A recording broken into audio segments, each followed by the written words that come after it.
Good morning everyone, स्वागत है आपका अपने यूट्यूब चैनल एमएनजी स्टूडियो पर। आज हम 13 नवंबर से 15 नवंबर 3 दिन का इम्पोर्टेंट करंट अफेयर देखने वाले हैं। तो वीडियो को पूरा देखिए और अपने दोस्तों के साथ वीडियो शेयर करिए। और आप चैनल पर नए हैं तो चैनल को सब्सक्राइब जरूर करिए। वीडियो शुरू करने से पहले आप सभी को भाई दूज की ढेर सारी शुभकामनाएं। हमारे सभी बहनों को आज मैं 2 लाइन आपको सुनाना चाहता हूँ। आसमान पर सितारे हैं जितने, उतनी जिंदगी हो तेरी, किसी की नजर ना लगे तुझे बहन, दुनिया की हर खुशी हो तेरी। आप सभी को भाई दूज की ढेर सारी शुभकामनाएं। तो चलिए वीडियो को शुरू करते हैं। फ्रेंड्स, आज का पहला क्वेश्चन है, किस बैंक को business change maker of the year 2023 से सम्मानित किया गया है?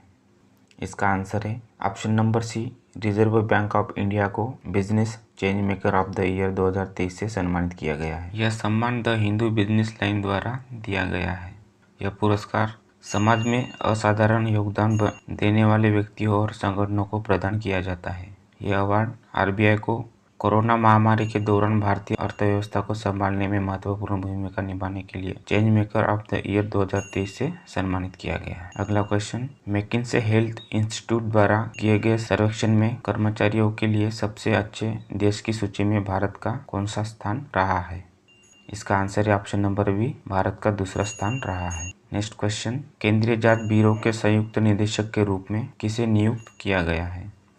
इसका आंसर है option number A, V Chandrashekhar को केंद्रीय जांच ब्यूरो के संयुक्त निदेशक के रूप में नियुक्त किया गया है। अगला क्वेश्चन, बिहार कैबिनेट ने राज्य में SC, ST, EWS, BC और EBC के लिए कितने % आरक्षण को बढ़ाकर कितने प्रतिशत करने का प्रस्ताव को मंजूरी दी है?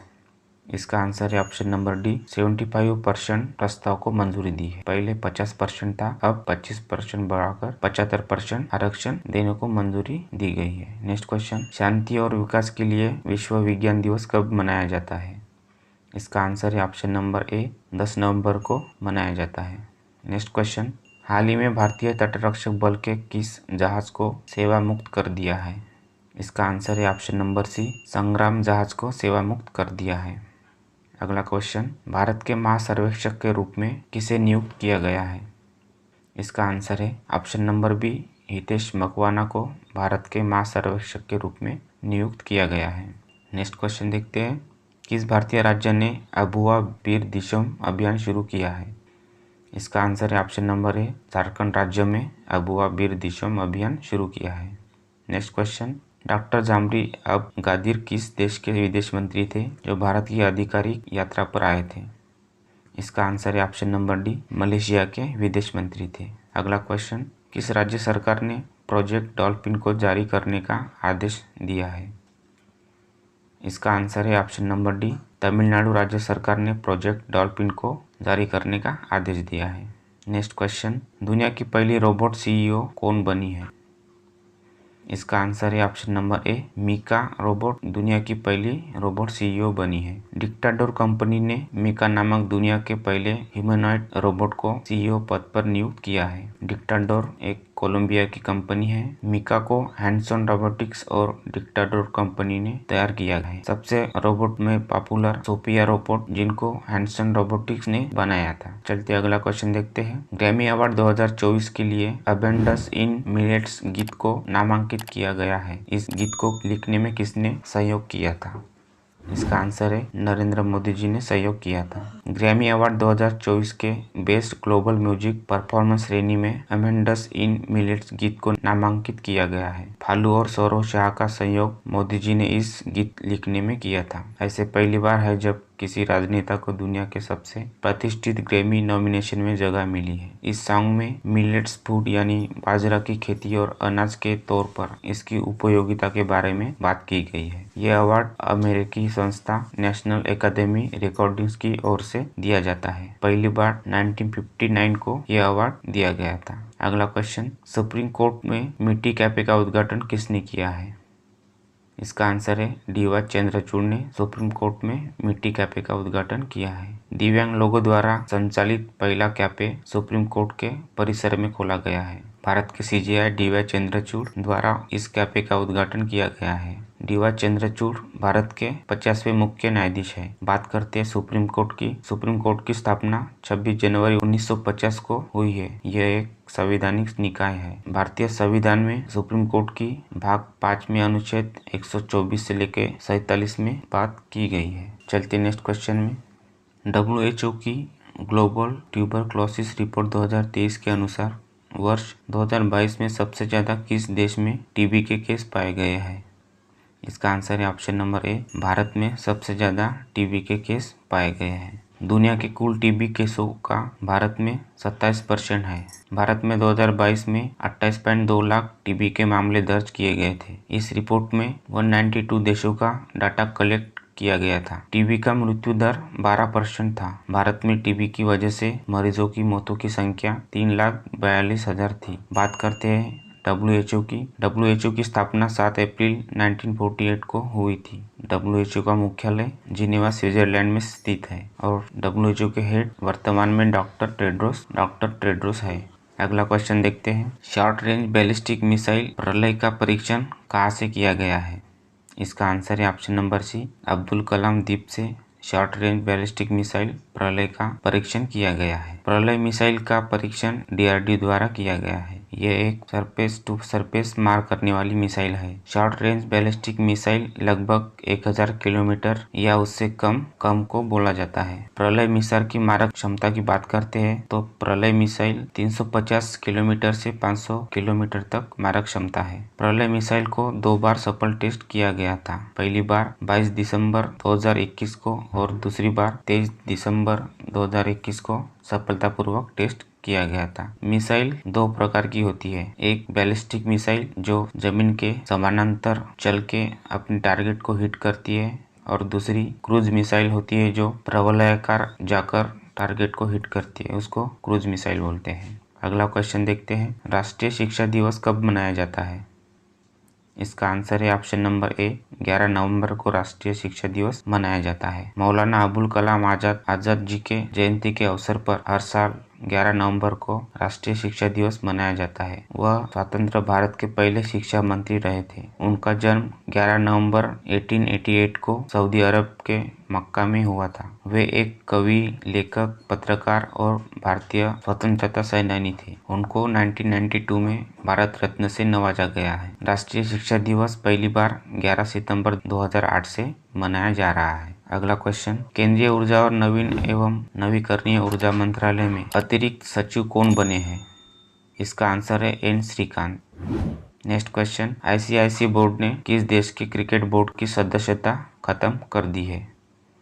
इसका आंसर है ऑप्शन नंबर ए, श्रीलंका के क्रिकेट बोर्ड की सदस्यता खत्म कर दी है। Next question. भारत और किस देश के बीच बोंगो सागर अभ्यास आयोजित हुआ है? इसका आंसर है ऑप्शन नंबर डी, बांग्लादेश के साथ बोंगो सागर अभ्यास आयोजित हुआ है। आप नाम से ही याद रख सकते हैं, बोंगो सागर बांग्लादेश, यानी कि भारत और बांग्लादेश के बीच बोंगो सागर अभ्यास आयोजित हुआ था। ये नौसैनिक अभ्यास है। इस साल इसका 4था एडिशन हुआ है। चलते नेक्स्ट क्वेश्चन में। अक्टूबर महीने के ICC player of the month कौन बने हैं? इसका आंसर है option number C, Sachin Ravindra October महीने के ICC player of the month बने हैं। बात करते महिला खिलाड़ियों में तो महिला खिलाड़ियों में हेली मैथ्यूज उनको चुना गया है। वह वेस्ट इंडीज की खिलाड़ी है। बात करते ICC की तो ICC की स्थापना 15 जून 1909 को हुई थी। उसका हेडक्वार्टर UAE के दुबई शहर में स्थित है। ICC का अध्यक्ष ग्रेग बार्कले है और CEO जॉब एलार्टिस है। अगला question. Konkan railway corporation limited के अध्यक्ष और प्रबंध निदेशक कौन बने हैं? इसका आंसर है ऑप्शन नंबर ए, Santosh Kumar Jha Konkan railway corporation limited के अध्यक्ष और प्रबंध निदेशक बने हैं। Next question. एयर टैक्सी सेवा के लिए इंटरग्लोब इंटरप्राइजेस के साथ किसने समझौता किया है? इसका आंसर है option number D, Archer aviation ने एयर टैक्सी सेवा के लिए इंटरग्लोब इंटरप्राइजेस के साथ समझौता किया है। अगला क्वेश्चन। भारत में बाल दिवस कब मनाया जाता है? इसका आंसर है ऑप्शन नंबर सी, 14 नवंबर को भारत में बाल दिवस मनाया जाता है। पंडित जवाहरलाल नेहरू जी के जयंती पर भारत में 14 नवंबर को बाल दिवस मनाया जाता है। उनका जन्म 14 नवंबर 1989 को हुआ था और मृत्यु 27 मई 1964 को हुई थी। स्वतंत्र भारत के प्रथम पंतप्रधान रहे थे 1947 से 1964 में। वह भारतीय राष्ट्रीय कांग्रेस के 2 बार अध्यक्ष रहे हैं 1936 और 1937 में। उन्होंने प्रसिद्ध पुस्तक डिस्कवरी ऑफ इंडिया लिखी है। नेहरू जी ने 1920 से 1922 में असहयोग आंदोलन में ज्यादा एक्टिव रहे थे। उस दौरान उनको पहली बार गिरफ्तार किया गया था। अगला क्वेश्चन देखते हैं। अमेरिका के न्यूयॉर्क शहर में पहली बार किस भारतीय त्योहार पर सार्वजनिक अवकाश घोषित किया गया है? इसका आंसर है ऑप्शन नंबर बी, दीपावली त्योहार पर अमेरिका के न्यूयॉर्क शहर में सार्वजनिक अवकाश घोषित किया है। अमेरिका में रहने वाले भारतीय बहुत साल से ये मांग कर रहे थे। फाइनली न्यूयॉर्क शहर के मेयर एरिक एडम्स ने दिवाली के लिए जून में ही हॉलिडे घोषित कर दिया था। इस साल न्यूयॉर्क में धूमधाम से दिवाली मनाई गई थी। चलते नेक्स्ट क्वेश्चन में। किस राज्य सरकार ने 22,30,000 दिए जलाकर छठी बार गिनीज विश्व रिकॉर्ड बनाया है? इसका आंसर है ऑप्शन नंबर है उत्तर प्रदेश राज्य सरकार ने 22,30,000 दिए जलाकर छठी बार गिनीज रिकॉर्ड बनाया है। Next question. दुनिया की सबसे लंबे समय तक शासन करने वाली महिला प्रमुख कौन बनी है? इसका आंसर है बांग्लादेश के शेख हसीना दुनिया की सबसे लंबे समय तक शासन करने वाली महिला प्रमुख बनी है। पहली बार वे 1996 से 2001 तक बांग्लादेश की पीएम रही है और 2009 से अब तक बांग्लादेश की पीएम के रूप में कार्यरत है। अगला क्वेश्चन। कृषि और प्रसंस्कृत खाद्य उत्पाद निर्यात विकास प्राधिकरण अपेडा ने पहली बार किस देश को प्रायोगिक तौर पर केले की पहली खेप का निर्यात किया है? इसका आंसर है ऑप्शन नंबर सी, नीदरलैंड्स को प्रायोगिक तौर पर केले की पहली खेप का निर्यात किया है। अपेडा का फुल फॉर्म होता है agriculture and processed food product export development authority. APEDA के अध्यक्ष हैं अभिषेक देव। अपेडा की स्थापना दिसंबर 1985 को हुई थी। अपेडा का हेडक्वार्टर नई दिल्ली में स्थित है। महाराष्ट्र के बारामती से इस केले की खेप को एक्सपोर्ट किया गया था। चलते नेक्स्ट क्वेश्चन में। चंद्रमोहन का निधन हो गया है, वह कौन थे? इसका आंसर है ऑप्शन नंबर बी, वे एक अभिनेता थे। चंद्रमोहन तेलुगु फिल्म इंडस्ट्री में अपना अभिनय कर रहे थे। वे 900 से अधिक फिल्मों में काम किए हैं। चलते नेक्स्ट क्वेश्चन में। वामन वृक्ष कला पुस्तक को किसने लिखा है? इसका आंसर है ऑप्शन नंबर ए, PSS पिल्लई ने वामन वृक्ष कला पुस्तक को लिखा है। वे गोवा के राज्यपाल है। चलते नेक्स्ट क्वेश्चन में। कौन सा देश आधिकारिक तौर पर यूरोपीय सशस्त्र बलों की संधि से बाहर हो गया है? इसका आंसर है ऑप्शन नंबर सी, रशिया आधिकारिक तौर पर यूरोपीय सशस्त्र बलों की संधि से बाहर हो गया है। दोस्तों ये थे 13 से लेकर 15 नवंबर 2023 के इम्पोर्टेंट करंट अफेयर। आपको वीडियो अच्छा लगा होगा तो वीडियो को लाइक और अपने दोस्तों के साथ शेयर करना और आप चैनल पे नए तो चैनल को सब्सक्राइब जरूर करना। मिलता हूँ नेक्स्ट वीडियो में। Bye, have a nice day.